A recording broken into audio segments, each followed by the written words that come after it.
கணவனையோ மனைவியோ நமக்கு பிடித்தமானவர்களையோ ஒருத்தர் நிந்திச்சு பேசினா பேசுறவனுக்கு பாபம் இல்லை, கேட்கிறவனுக்கு பாபம். என்ன கல்யாணம் பண்ணிக்கிறதுக்கு தானே தவம் பண்ணினேன், வா அப்படியே கைலாசம் போலாம். நன்னா இருக்குங்க பார்வதி. எல்லாரும் கைலாசம் வந்துட்டா, கைலாசத்திலேருந்து சேர்ந்து பரமேஸ்வரனோட வரா. கைலாசம் வந்தா அவளுக்குலாம் ஒரு அதிர்ச்சி. பிரம்மா விஷ்ணு வாழ்க்கலாம் என்னன்னா மகாலட்சுமியே கேட்கிறார், நீங்களே இப்படி மாப்பிள்ளை மாதிரி ட்ரெஸ் பண்ணி வந்திருக்கீங்க, அவர் அப்படியே இருக்கார். தெய்வத்தையோ தர்மத்தையோ சாஸ்திரத்தையோ பெரியவர்களையோ அப்பா அம்மாவையோ நாம மரியாதையா நினைச்சுட்டு இருக்கிற ஆசானையோ கணவனையோ மனைவியோ நமக்கு பிடித்தமானவர்களையோ ஒருத்தர் நிந்திச்சு பேசினா பேசுறவனுக்கு பாபம் இல்லை, கேட்கிறவனுக்கும் பாபம்.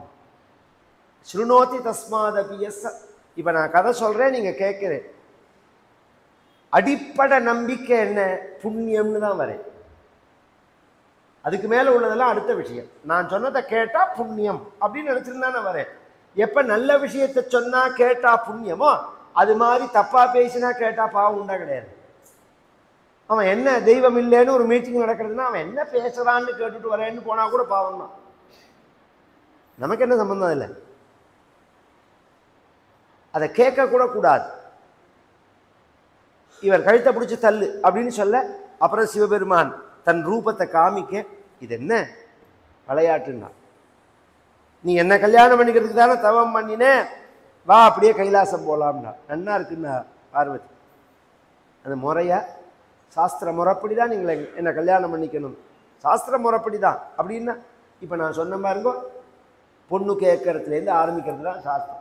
வரப்பிரேஷனம்னு பேர். அது அதை இன்றைக்கும் மேடையில் பண்ணுறோம். நாம் இந்த கோத்திரத்தையும் அந்த கோத்திரத்தையும் சொல்லி கோத்திரோத்பவா ஏழுனோடனே இந்த பொண்ணை பேர் அப்பாவை கூப்பிட்டு வாத்தியார் சொல்லுவார், தாசியாமி தாசியாமின்னு. அதை கூட அவர் சொல்ல மாட்டார், மண்டையை ஆட்டுவார். அதுதான் பொண்ணு கேட்கறதுன்னு பேர். அதை ஒரு காலத்தில் அப்ராமணால பரிசம் போடுறதுன்னு சொல்லுவார். பரிசம் போடுறதுன்னு பேர். அது அதை சப்தரிஷிகளை விட்டு பண்ண சொன்னான் பகவான். சப்தரிஷிகள் கேட்ட உடனே ஹிமவானுக்கு ஆல்ரெடி ஒத்துணுட்டான். பார்வதி தவம் பண்ணி அதுதான் அவளுடைய ஆசை. இந்த இடத்துல மேனை தகராறு பண்ண ஆரம்பிச்சுட்டான், கொடுக்க மாட்டேன்னு. ஏன்? என் பொண்ணு அவளுக்கு என்ன நட்சத்திரம், அவள் பிறந்த தேதி என்ன, வயசு என்ன, டேட் ஆஃப் பர்த் என்ன, ஜாதகம் நான் தரேன், சிவபெருமான் ஜாதகம் கொடுங்கன்னு. என்ன வயசுன்னு முதல்ல சொல்லுங்க. சிவபெருமானுக்கு என்ன வயசுன்னு சொல்லுங்க. எல்லாருமாவது வயசு தெரியாதபடிக்கு மாடர்னாக இருப்பாள். வயசு தெரியாதபடிக்கு லைஃப் ஸ்டைலில் மாடர்னாக இருப்பாள். அவர் எதையுமே மாற்றலை. அவன் 5 வருஷத்துக்கு ஒரு தடவை காரை மாற்றுறான், அதை கூட மாற்றலை. அதே ஓல்டு இஸ் கோல்டுன்னு அதே ரிஷபவாகனம் தான். இவரவே கல்யாணம் பண்ணி ருத்ரபூமியில் கிரகப்பிரவேசம் பண்ணி என் முன்னே என்ன சுகத்தை அடைய போகிறா அதெல்லாம் கொடுக்க மாட்டேன்னு சொல்ல, அப்போ தான் அருந்ததி உட்காத்தி வச்சு அவளை பேசி, அப்படிலாம் சொல்லாதம்மா, எப்பேற்பட்ட சாஸ்திரோக்தமான தெய்வம், இன்னும் 16 வயசு மார்க்கண்டையருக்கே கொடுத்தவர் சொல்லி அரை மனசாக ஒத்துக்க வச்சுட்டார். தேவதைகளுக்கெல்லாம் சொல்ல சொல்லி தேவதைகள் எல்லாருமே கைலாசம் வந்துட்டா. ஏன்னா அந்த காலத்தில் எப்படின்னா, மணமகன் வீட்டுக்காரா ஒரு குரூப்பாக வருவா, மணமகள் வீட்டுக்காரா ஒரு குரூப்பாக இருப்பா. பார்த்தாலே தெரியும் இது பொண்ணாத்துக்காரா பிள்ளையாத்துக்காரா அப்படின்னு.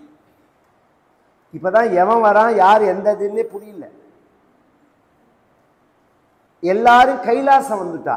கைலாசத்திலேருந்து சேர்ந்து பரமேஸ்வரனோட வரா. கைலாசம் வந்தா அவளுக்குலாம் ஒரு அதிர்ச்சி. பிரம்மா விஷ்ணு இவாளுக்குலாம் என்னன்னா, எல்லாரும் கல்யாணத்துக்கு போறோம்னு டிப்டாப்பா ட்ரெஸ் பண்ணின்னு வந்திருக்கா, சிவபெருமான் அப்படியே இருக்கா. அதே யானை தோல் புலித்தோல் அஸ்திமால பிரம்ம கபாலம். ஒரு தடவை தன்னை குனிஞ்சு பார்த்துண்டா லக்ஷ்மி மகாவிஷ்ணுலாம். மகாலட்சுமியே கேட்கிறாள், நீங்களே இப்படி மாப்பிள்ளை மாதிரி ட்ரெஸ் பண்ணி வந்திருக்கீங்க, அவர் அப்படியே இருக்காரு.